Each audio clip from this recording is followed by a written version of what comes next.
मैं कुछ जल्दी से इंपॉर्टेंट पॉइंट्स बताना चाहता हूं, ठीक है, ध्यान से सुनिएगा।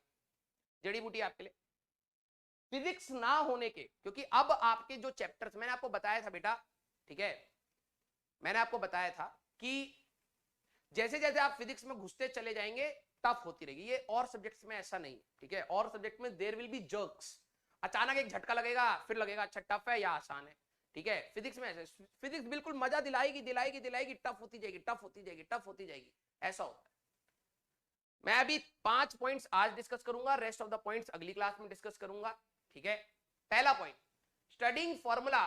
आपसे फिजिक्स क्यों नहीं हो पा रही है, क्यों सर दिक्कत आ रही है? अब मेरे को नहीं पता ये केमिस्ट्री में भी आपके लिए वैलिड है या नहीं, कुछ पॉइंट्स तो नो डाउट वैलिड है, ठीक है, और कुछ पॉइंट्स आपके लिए शायद वैलिड ना हो, लेकिन ध्यान से सुनिएगा, ठीक है। पांडे आर्यन कह रहा है क्वेश्चन नहीं कराया, बेटा क्वेश्चन यही तो था।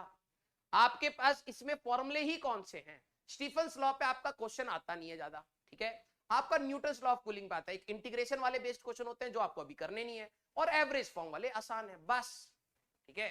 अब आओ हमारे पास studying formula without understanding the concept. कुछ बच्चे क्या करते हैं कि फॉर्मूला शीट बनाते हैं, ठीक है, हर रिजल्ट को लिख लेते हैं, हर किताब के फॉर्मूले लिख लेते हैं, लेकिन वो ये दिमाग नहीं लगाते कि आप इनफाइनाइट फॉर्मूलाज बना सकते हो, हर कंडीशन का एक नया फॉर्मूला बना सकते हो, ऐसा कुछ भी नहीं है, ठीक है।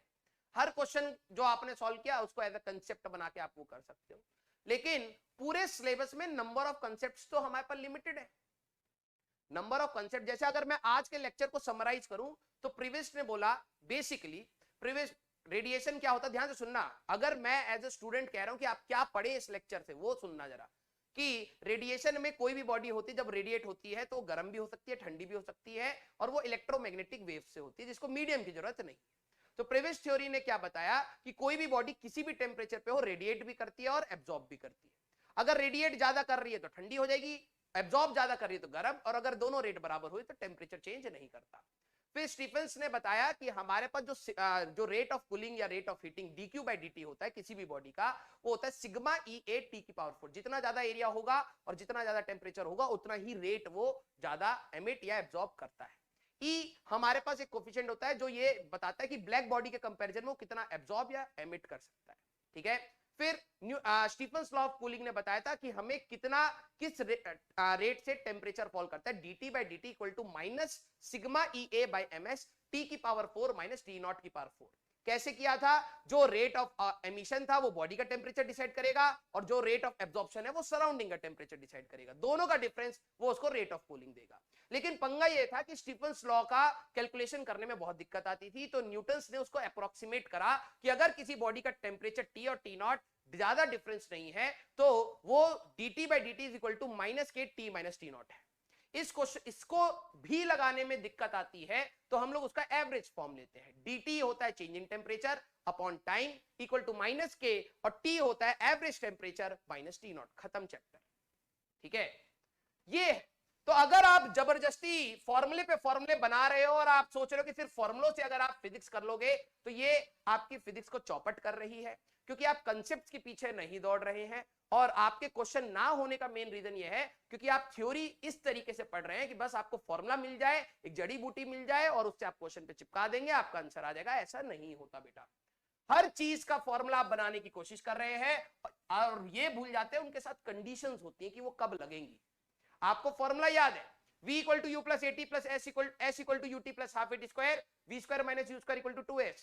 कुछ बच्चों को ये फॉर्मूले में ये कंडीशन याद नहीं होगी कि एक्सेलरेशन कांस्टेंट होनी चाहिए, नहीं याद है, लगाते रहो, गलत ही आएगा ना, ठीक है।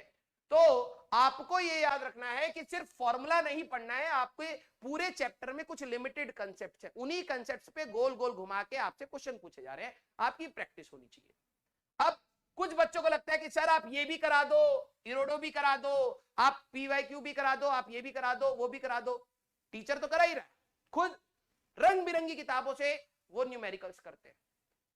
बेटा गो फॉर कंसेप्ट, आपके पास टाइम लिमिटेड होने की वजह से आपको पूरे चैप्टर के कंसेप्ट आपके पास समझ में आने चाहिए, पहली बात, और क्वालिटी प्रैक्टिस आपकी होनी चाहिए। अब कुछ बच्चे क्वालिटी प्रैक्टिस को ये समझते हैं, जो भी बच्चे ये समझते हैं कि quality practice means tough question, वो सबसे बड़े गधे होते हैं। Quality practice means relevant questions, जिस टाइप के क्वेश्चंस आपके एग्जाम में पूछे जाते हैं। अगर आप जबरदस्ती बीएससी का कोई क्वेश्चन, अगर आपको मैकेनिक्स समझ आने लगी, आपने बीएससी की मैकेनिक्स की कोई क्वेश्चन उठा लिया और अगर आप कर भी लेते हैं, उससे आपका रैंक नहीं निकलेगा, पहली बात। ठीक है, this is a smart study कि आपको आपकी क्वालिटी प्रैक्टिस पे वो देना है, और क्वालिटी प्रैक्टिस आपके लिए क्या होगा, इसमें भी बच्चे अब रोने लगेंगे। मैं सिर्फ फिजिक्स के लिए आपको बता रहा हूं, आपके सबसे इंपॉर्टेंट हुए नोट्स। आपको नोट्स को दिल से समझना है, दिल से समझना है, पहली बात, रटना नहीं। ठीक है, उसके पीछे के अंडरलाइनिंग कंसेप्ट्स को समझना है कि ऐसा क्यों हो रहा है। फिर नोट्स के अंदर के क्वेश्चंस आपको करने हैं, आपके डीपीपीज हैं, फिर आपके टेस्ट्स हैं जिसको आप बहुत लाइटली लेते हैं, फिर उसके बाद आपकी एचसीवी एंड मॉड्यूल्स आते हैं, और अगर आपके पास फिर भी टाइम बचता है तो आपके पीवाईक्यूज आते हैं। More than sufficient. अब कुछ बच्चे फालतू के सवाल मेरे से पूछेंगे, सर मैंने एचसीवी नहीं लेके मैंने ये किताब ली, वो किताब ली, वो आपका डिसीजन है, आपने करना स्टार्ट किया, आप उसको खत्म करिए। ठीक है, नेक्स्ट चीज जो सबसे ज्यादा बच्चों को खराब कर रही है आज की डेट में, that is time bound practice. ठीक है, क्वेश्चन में ज्यादा सोच नहीं पाते, क्यों? क्वेश्चन आपका कंसेप्चुअल है। ठीक है, आपने कंसेप्ट लॉजिकली सोचो यार, अगर मेरे पास सीढ़ी ही 2 मीटर की है तो मैं 5 मीटर तक कैसे पहुंच पाऊंगा? मेरी हाइट मान लो है ही नहीं। बेसिकली आप क्लास के कंसेप्ट, बेटा कोई भी टीचर ये नहीं कहता यार इस क्वेश्चन में कुछ नया सोचा जाए, आओ भाई थ्योरी हटाओ, क्लास हटाओ, कुछ नया सोच। जो आपकी क्लास में पढ़ाया जा रहा है उसी को कहीं ना कहीं गोल घुमा के पूछा जा रहा है। पहली बात है, आपके कंसेप्ट सॉलिडिफाइड नहीं है, उसकी वजह से आपको दिक्कत आती है, और कंसेप्ट के साथ आपकी प्रैक्टिस बहुत वेग डायरेक्शन में जा चुकी है। आप कुछ भी जो मन में आता है वो उठा के प्रैक्टिस कर रहे हो, और मैं बता रहा हूं बेटा वो आपके लिए सबसे बड़ी घातक चीज है। ठीक है, अब हमारे पास टाइम बाउंड प्रैक्टिस, मैंने बकवास सुन सुन के मेरे कान पक चुके हैं। ठीक है, कि सर टाइम बहुत लगता है क्वेश्चन करने में, तो क्या पेपर दे रहे हो तो टाइम का इंपॉर्टेंस है? टाइम बाउंड प्रैक्टिस आपकी तब होती है जब आप एग्जाम से पहले मॉक टेस्ट दे रहे होते हो। ठीक है, अभी आप थॉट प्रोसेस बना नहीं और आप चाहते हो कि 2 मिनट में आंसर आ जाए। आज से पहले फिजिक्स की लिए कभी कलम चलाई नहीं, कभी इस तरीके से विजुलाइज किया नहीं, और आप चाहते हो 2 मिनट में आंसर भी आ जाए। ऐसा नहीं होता भाई।